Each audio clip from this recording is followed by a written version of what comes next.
सत श्री अकाल। On air देख रहे हो तुसी ते मैं हाँ रमन तूर। तुहानूं याद होऊगा जदों चोणां होणीआं सन ते उस तो पहलां चोण प्रचार दे दौरान एक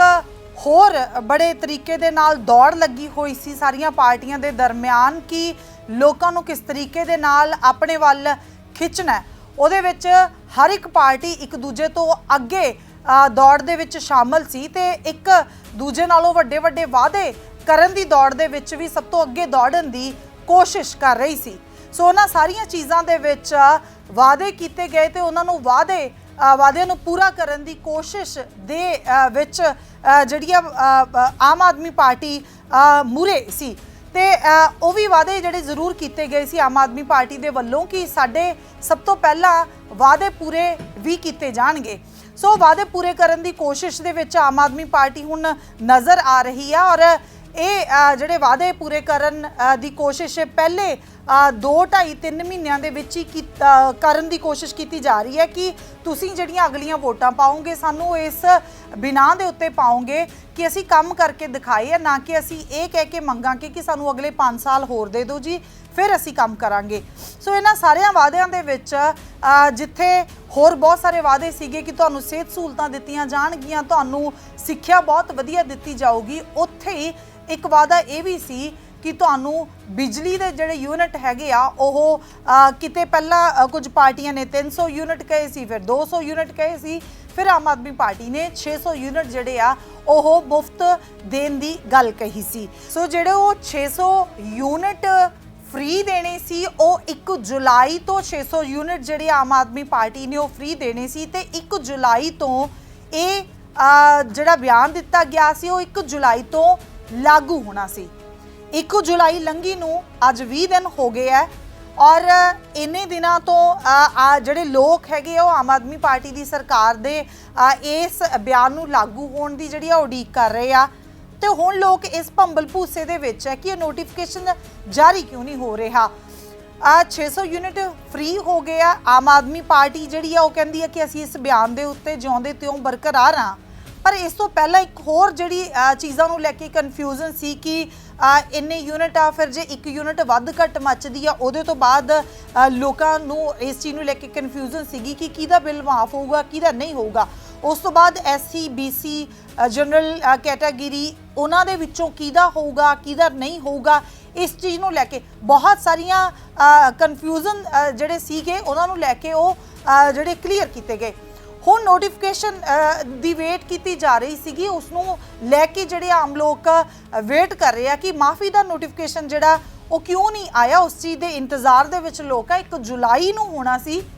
20 दिन बीत गए आ अजे तक जिहड़ा वो नोटिफिकेशन नहीं आया। इहदे उत्ते जिहड़े है बिजली मंत्री जिहड़े हैगे आ उन्हां दा बयान भी आ गया कि कोई गल नहीं, थोड़े दिनों दे विच जिहड़ा नोटिफिकेशन जारी कर दिता जाऊगा, इंतज़ार करो और जिहड़ियां होर इहदे उत्ते दुचित्ती बनी हुई आ कन्फ्यूजन हैगे आ वो भी छेती क्लीयर कर दिते जाणगे। हुण तक दी इस चीज़ दे उत्ते की रिपोर्ट आ, आओ वो एक रिपोर्ट दे उत्ते नज़र मारदे हां। पंजाब सरकार ने 1 जुलाई तो सूबे के समूह घरेलू खपतकारां नूं 6 यूनिट मुफ्त बिजली देने का ऐलान किया है, पर अजे तक सरकार बिजली माफ़ी संबंधी नोटिफिकेशन जारी नहीं कर सकी ते बिजली माफ़ी नूं लैके लोकां दे विच भंबल भूसे वाली स्थिति बनी हुई है। सब तो वड्डी गल है कि आम राज प्रबंध विभाग ने 11 जुलाई नूं पत्र जारी करके SC BC गरीबी रेखा तो हेठां अते सुतंत्रता सैनानी परिवारां जिन्हां दे घरां दा 1 किलोवाट लोड सी दी शर्त हटा दित्ती है। सुतंत्रता सैनानियां दे वारसां पोते पोतियां नूं भी 1 किलोवाट लोड ते 200 यूनिट मुफ्त बिजली दित्ती जांदी सी। जिहड़े परिवारां खास करके अनुसूचित जाति ते पछड़ी वर्ग श्रेणी दे लोग इस उलझन दे विच हन कि जेकर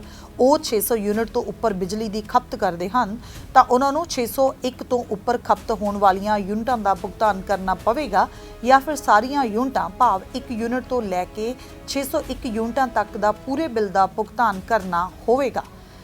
इंटरनेट मीडिया ते पहला ही ये चर्चा चल रही है कि सरकार ने ऐसी लोगों दियां 600 यूनिटां माफ़ कर दित्तियां हन, जबकि आम वर्ग के लोगों तो पूरा बिल वसूलिया जा रहा है। जबकि हकीकत यह है कि SC BC खपतकार जिन्हां दा 1 किलोवाट तक लोड सी दियां 200 यूनिटां माफ़ सन। ਸੂਤਰ ਦੱਸਦੇ ਨੇ ਕਿ ਸਰਕਾਰ ਅਤੇ ਪਾਵਰਕਾਮ ਦੇ ਅਧਿਕਾਰੀਆਂ ਨੂੰ ਵੀ ਇਹ ਸਮਝ ਨਹੀਂ ਲੱਗ ਰਹੀ ਹੈ ਕਿ ਇਸ ਮੁੱਦੇ ਤੇ ਕਿਵੇਂ ਨਜਿੱਠਿਆ ਜਾਵੇ। ਆਪ ਦੇ ਕਨਵੀਨਰ ਅਰਵਿੰਦ ਕੇਜਰੀਵਾਲ ਤੇ ਮੁੱਖ ਮੰਤਰੀ ਭਗਵੰਤ ਮਾਨ ਪਹਿਲਾਂ ਕਹਿ ਚੁੱਕੇ ਨੇ ਕਿ ਜਿਹੜੇ ਕਿਲੋਵਾਟ ਲੋਡ ਵਾਲੇ ਖਪਤਕਾਰਾਂ ਨੂੰ 200 ਯੂਨਿਟ ਮਾਫ ਸਨ, ਉਹਨਾਂ ਤੋਂ 600 ਯੂਨਿਟ ਤੋਂ ਉੱਪਰ ਖਪਤ ਕੀਤੀਆਂ ਯੂਨਿਟਾਂ ਦਾ ਬਿੱਲ ਵਸੂਲਿਆ ਜਾਵੇਗਾ। ਬਿਜਲੀ ਮੰਤਰੀ ਹਰਭਜਨ ਸਿੰਘ ਈਟੀਓ ਦਾ ਕਹਿਣਾ ਹੈ ਕਿ ਅਗਲੇ 2-4 ਦਿਨਾਂ ਵਿੱਚ ਨੋਟੀਫਿਕੇਸ਼ਨ ਜਾਰੀ ਕਰ ਦਿੱਤਾ ਜਾਵੇਗਾ, ਜਿਸ ਵਿੱਚ ਸਾਰੀ ਸਥਿਤੀ ਸਪਸ਼ਟ ਕਰ ਦਿੱਤੀ ਜਾਵੇਗੀ। ਉਹਨਾਂ ਸਪਸ਼ਟ ਕੀਤਾ ਹੈ ਕਿ 601 ਤੋਂ ਉੱਪਰ ਬਿਜਲੀ ਖਪਤ ਕਰਨ ਵਾਲਿਆਂ ਤੋਂ ਪੂਰਾ ਬਿੱਲ ਵਸੂਲਿਆ ਜਾਵੇਗਾ।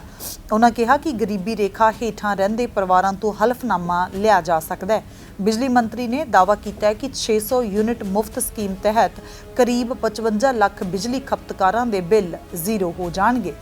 ਸੋ ਹਾਲਾਤ ਇਹ ਬਣੇ ਹੋਏ ਹੈ ਕਿ ਬਿਜਲੀ ਮੰਤਰੀ ਦਾ ਬਿਆਨ ਜਿਹੜਾ ਉਹ ਇਹੀ ਹੈ ਕਿ ਥੋੜੇ ਦਿਨਾਂ ਦੇ ਵਿੱਚ ਅਸੀਂ ਕਲੀਅਰ ਕਰ ਦੇਵਾਂਗੇ। ਲੋਕ ਹੀ ਕਨਫਿਊਜ਼ ਨਹੀਂ, ਇੱਥੇ ਸਰਕਾਰ ਖੁਦ ਜਿਹੜੀ ਹੈ ਉਹ ਦੁਚਿੱਤੀ ਦੇ ਵਿੱਚ ਨਜ਼ਰ ਆ ਰਹੀ ਹੈ ਕਿ ਅਸੀਂ ਜਿਹੜੇ ਆ ਥੋੜੇ ਦਿਨਾਂ ਦੇ ਵਿੱਚ ਕਲੀਅਰ ਕਰ ਦੇਵਾਂਗੇ। ਬਿਜਲੀ ਮੰਤਰੀ ਦਾ ਇਹ ਬਿਆਨ ਆਉਣਾ ਹੈ ਕਿ ਥੋੜੇ ਦਿਨਾਂ ਦੇ ਵਿੱਚ ਇਹ ਕਲੀਅਰ ਕਰ ਦੇਵਾਂਗੇ। ਸਰਕਾਰ ਇੱਕ ਚੀਜ਼ ਦੇ ਉੱਤੇ ਜ਼ਰੂਰ ਇਸ ਬਿਆਨ ਤੋਂ ਕਲੀਅਰ ਨਜ਼ਰ ਆ ਰਹੀ ਹੈ ਕਿ ਜੇ 600 ਯੂਨਿਟ ਤੋਂ ਇੱਕ ਵੀ ਯੂਨਿਟ ਉੱਪਰ ਮੱਚਦੀ ਹੈ ਤੇ ਫਿਰ 601 ਯੂਨਿਟ ਦੇ ਹਿਸਾਬ ਦੇ ਨਾਲ ਬਿੱਲ ਜਿਹੜਾ ਪੂਰੇ ਦਾ ਪੂਰਾ ਆਊਗਾ। ਜੇ 600 ਯੂਨਿਟ ਦੇ ਅੰਡਰ ਯੂਨਿਟਾਂ ਮੱਚਦੀਆਂ ਤੇ ਫਿਰ ਜਿਹੜਾ ਬਿੱਲ ਮਾਫ ਹੋਊਗਾ। ਜਿਸ ਹਿਸਾਬ ਦੇ ਨਾਲ ਬਿਜਲੀ ਮੰਤਰੀ ਦਾ ਕਹਿਣਾ ਹੈ ਕਿ ਬਹੁਤ ਸਾਰੇ ਲੋਕ ਆ ਜਿਨ੍ਹਾਂ ਦਾ ਬਿੱਲ ਜ਼ੀਰੋ ਹੋ ਜਾਊਗਾ ਜੇ 600 ਯੂਨਿਟ ਤੋਂ ਘੱਟ ਯੂਨਿਟਾਂ ਮੱਚਦੀਆਂ ਵਾ। ਸੋ ਇਸ ਤਰੀਕੇ ਦੇ ਨਾਲ ਮਾਮਲਾ ਹੈਗਾ ਹੁਣ, ਪਰ ਹਾਲ ਦੀ ਘੜੀ ਇਹ ਚੀਜ਼ ਜ਼ਰੂਰ ਦੇਖਣ ਵਾਲੀ ਹੈਗੀ ਹੈ ਕਿ ਸਰਕਾਰ ਜਿਸ ਤਰੀਕੇ ਦੇ ਨਾਲ ਬਹੁਤ ਸਾਰੀਆਂ ਚੀਜ਼ਾਂ ਦੇ ਵਿੱਚੋਂ ਆਲੋਚਨਾ ਦਾ ਸਾਹਮਣਾ ਕਰਦੀ ਹੈ ਕਿ ਸਰਕਾਰ ਬਹੁਤ ਸਾਰੇ ਫੈਸਲੇ ਲੈਂਦੀ ਹੈ, ਉਸ ਤੋਂ ਬਾਅਦ ਉਹਨੂੰ ਫੈਸਲੇ ਵਾਪਸ ਲੈਣੇ ਪੈਂਦੇ ਆ, ਜਾਂ ਫਿਰ ਬਹੁਤ ਸਾਰੇ ਐਸੇ ਫੈਸਲੇ ਲੈਂਦੀ ਹੈ ਜਿਹਦੇ ਉੱਤੇ ਬਾਅਦ ਦੇ ਵਿੱਚ ਆਲੋਚਨਾ ਦਾ ਸਾਹਮਣਾ ਕਰਨਾ ਪੈਂਦਾ, ਤੇ ਜਾਂ ਫਿਰ ਖੁਦ ਜਿਹੜੀ ਹੈ ਸਰਕਾਰ ਕਨਫਿਊਜ਼ ਹੁੰਦੀ ਆ। ਸੋ ਇਸ ਮਾਮਲੇ ਦੇ ਉੱਤੇ ਵੀ ਜਿਸ ਤਰੀਕੇ ਦੇ ਨਾਲ 1 ਜੁਲਾਈ ਦੇ ਲਈ ਫੈਸਲਾ ਲਿਆ ਗਿਆ ਸੀਗਾ ਤੇ ਹੁਣ ਇਹ ਚਾਹੀਦਾ ਸੀ ਕਿ ਸਰਕਾਰ ਨੂੰ ਆਪਣੇ ਫੈਸਲੇ ਦੇ ਬਾਰੇ 'ਚ ਬੇਹੱਦ ਕਲੀਅਰ ਹੋਣਾ ਚਾਹੀਦਾ ਸੀ। ਪਰ ਹੁਣ ਕਿਉਂਕਿ ਲੋਕ ਸਰਕਾਰ ਦੇ ਮੂੰਹ ਵੱਲ ਦੇਖ ਰਹੇ ਆ ਤੇ ਤਕਰੀਬਨ 20 ਦਿਨ ਬੀਤ ਗਏ ਆ, ਪਰ ਜਿਸ ਤਰੀਕੇ ਦੇ ਨਾਲ ਅਜੇ ਵੀ ਬਿਜਲੀ ਮੰਤਰੀ ਕਹਿ ਰਹੇ ਆ ਕਿ ਫੈਸਲਾ ਜਿਹੜਾ ਜਲਦੀ ਦੱਸ ਦਿੱਤਾ ਜਾਊਗਾ ਥੋੜੇ ਦਿਨਾਂ ਦੇ ਵਿੱਚ ਤੇ ਲੱਗਦਾ ਇਹੀ ਹੈ ਕਿ ਥੋੜੇ ਦਿਨ ਹੋਰ ਬੀਤਣਗੇ ਤੇ ਹੋ ਸਕਦਾ ਆ ਮਹੀਨਾ ਵੀ ਪੂਰਾ ਬੀਤ ਜਾਵੇ। ਸੋ ਲੋਕ ਸਰਕਾਰ ਦੇ ਮੂੰਹ ਵੱਲ ਦੇਖ ਰਹੇ ਆ ਤੇ 600 ਯੂਨਿਟਾਂ ਨੂੰ ਲੈ ਕੇ ਤੇ ਹੋਰ ਜਿਹੜੇ ਇਸ ਮਾਮਲੇ ਦੇ ਨਾਲ ਸੰਬੰਧਿਤ ਹੈ ਕਿ ਕਿਹੜੀ ਕੈਟਾਗਰੀ ਨੂੰ ਕਿੰਨੀਆਂ ਯੂਨਿਟਾਂ ਮਾਫ ਹੋਣਗੀਆਂ ਤੇ ਹੋਰ ਜਿਹੜੀਆਂ ਇਸ ਮਾਮਲੇ ਨੂੰ ਲੈ ਕੇ ਲੰਬੇ ਸਮੇਂ ਤੋਂ ਕਨਫਿਊਜ਼ਨ ਚੱਲ ਰਹੀ ਹੈ ਲਗਾਤਾਰ। ਸੋ ਜਦੋਂ ਤੋਂ ਸਰਕਾਰ ਨੇ ਇਸ ਚੀਜ਼ ਦੇ ਬਾਰੇ ਦੇ ਵਿੱਚ ਐਲਾਨ ਕੀਤਾ ਲਗਾਤਾਰ ਉਦੋਂ ਤੋਂ ਕਨਫਿਊਜ਼ਨ ਜਿਹੜੀ ਹੈ ਕ੍ਰੀਏਟ ਹੋਈ ਆ ਤੇ ਸਰਕਾਰ ਬਿਜਲੀ ਦੇ ਬਾਰੇ 'ਚ ਜਿਹੜੀਆਂ ਯੂਨਿਟਾਂ ਨੂੰ ਲੈ ਕੇ ਫੈਸਲਾ ਜਿਹੜਾ ਸਰਕਾਰ ਨੇ ਸੁਣਾਇਆ ਸੀ ਕਲੀਅਰ ਲੋਕਾਂ ਨੂੰ ਪੂਰੇ ਤਰੀਕੇ ਨਾਲ ਕਰਨ ਦੇ ਵਿੱਚ ਕਾਮਯਾਬ ਨਹੀਂ ਹੋ ਸਕੀ। ਸੋ ਦੇਖਣਾ ਇਹ ਹੋਊਗਾ ਕਿ 1 ਜੁਲਾਈ ਤੋਂ ਲੈ ਕੇ 20 ਤੱਕ ਤੇ 20 ਤੋਂ ਬਾਅਦ ਜਿਹੜੇ ਹੁਣ ਅਗਲੇ ਦਿਨ ਸਰਕਾਰ ਨੇ ਲੈਣੇ ਆ, ਜਿਹੜੇ ਐਕਸਟਰਾ ਦਿਨ ਲੈ ਲਏ ਹੋਏ ਆ, ਉਹਨਾਂ ਦਿਨਾਂ ਦੇ ਵਿੱਚ ਇੰਨੇ ਵਾਧੂ ਦਿਨਾਂ ਦੇ ਵਿੱਚ ਵੀ ਲੋਕਾਂ ਨੂੰ ਜਿਹੜੇ ਇਸ ਮਾਮਲੇ ਦੇ ਉੱਤੇ ਕਲੀਅਰ ਸਰਕਾਰ ਕਰ ਪਾਉਂਦੀ ਆ ਕਿ ਨਹੀਂ, ਇਹ ਜਿਹੜੀ ਆ ਗੱਲ ਦੇਖਣ ਵਾਲੀ ਹੋਊਗੀ। ਤੇ ਯੂਨਿਟਾਂ ਕਿੰਨੀਆਂ ਕਿਹਨੂੰ ਮਾਫ ਹੁੰਦੀਆਂ ਕਿਹਨੂੰ ਨਹੀਂ ਹੁੰਦੀਆਂ ਇਹ ਵੀ ਜਿਹੜੀ ਚੀਜ਼ ਦੇਖਣ ਵਾਲੀ ਹੋਊਗੀ। ਫੈਸਲਾ ਜ਼ਰੂਰ ਲਿਆ, ਵਾਅਦਾ ਜ਼ਰੂਰ ਕੀਤਾ, ਵਾਅਦੇ ਨੂੰ ਪੁਗਾਉਣ ਦੀ ਸਰਕਾਰ ਜ਼ਰੂਰ ਕੋਸ਼ਿਸ਼ ਕਰ ਰਹੀ ਆ, ਪਰ ਇਹਨਾਂ ਸਾਰੀਆਂ ਚੀਜ਼ਾਂ ਦੇ ਵਿੱਚ ਕਨਫਿਊਜ਼ਨ ਵੱਡਾ ਕ੍ਰੀਏਟ ਹੋਇਆ ਲੋਕ ਸੰਤੁਸ਼ਟ ਹੁੰਦੇ ਆ ਨਹੀਂ ਹੁੰਦੇ ਸਰਕਾਰ ਦੇ ਇਸ ਫੈਸਲੇ ਤੋਂ, ਇਹ ਚੀਜ਼ ਦੇਖਣ ਵਾਲੀ ਹੋਊਗੀ। ਇਸ ਤਰ੍ਹਾਂ ਦੀਆਂ ਹੋਰ ਚੀਜ਼ਾਂ ਦੇਖਣ ਦੇ ਲਈ ਦੇਖਦੇ ਰਹੋ ਔਨ 에ਅਰ। ਫਿਲਹਾਲ ਦਿਓ ਇਜਾਜ਼ਤ, ਸ਼ੁਕਰੀਆ।